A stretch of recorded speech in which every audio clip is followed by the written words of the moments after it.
It's officially July and it's summer, and that can mean only one thing. It means that Scotland's biggest music festival, Tea in the Park, is just around the corner. This year the festival is headlined by Manc, Scamps, the Stone Roses, local boy done good Calvin Harris, and Californian heavyweights, the Red Hot Chili Peppers.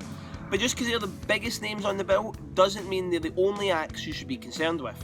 So, get your wellies on, grab yourself a warm lager, and take note, because here are Neil's hidden gems. Let's start at the start, shall we, and see what's happening on Friday when the festival kicks off in full.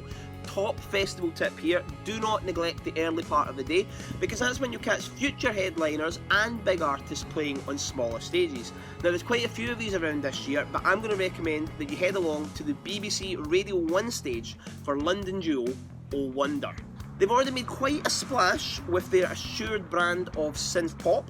They've played sold out shows in London, New York, Paris and LA, and it's not hard to see Oh Wonder being where churches are now in the next year or two. Into Saturday at Tea in the Park, and no doubt you'll be feeling a little shaky by this point. However, it's nothing that a wet wipe, a big gulp of water, and some more great music won't fix. Later in the day, you'll be able to catch one of my favourite artists to emerge from Scotland's thriving electronica scene, HQ FU. HQ FU's music, showcased by the likes of Cashless Lips, Good Reason and Dust and Dirt, create a shadowy, nocturnal, of the night style vibe.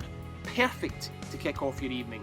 Do not miss it. Saturday night is the one night that you want to do in style when it comes to Tea in the Park.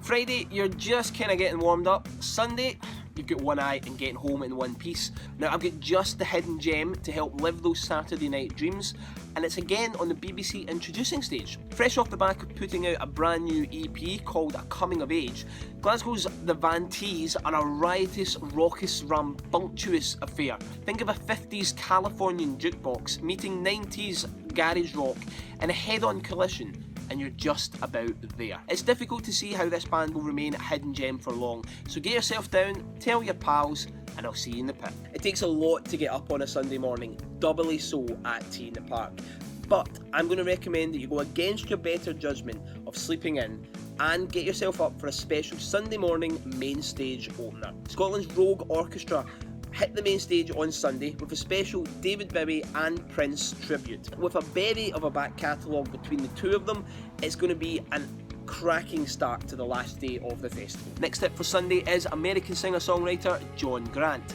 I'll be honest, seeing John Grant on this year's Tea in the Park lineup was an incredible surprise for me.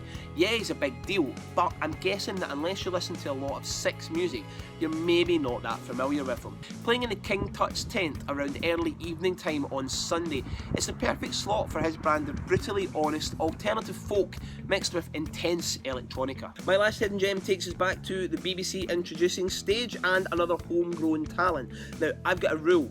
If Steve Albini, legendary guitarist and producer, working with the likes of Nirvana, Pixies, PJ Harvey, thinks that a band are good, they are. Glasgow's Womps spent much of 2015 recording their debut album, Our Fertile Future, with Albini, and the results have been pretty spectacular. Live, the band are relentless, full of energy, passion, and a punk ethos that just engulfs you. So, there you have it, 6 hidden gems at this year's Tea in the Park for BBC The Social.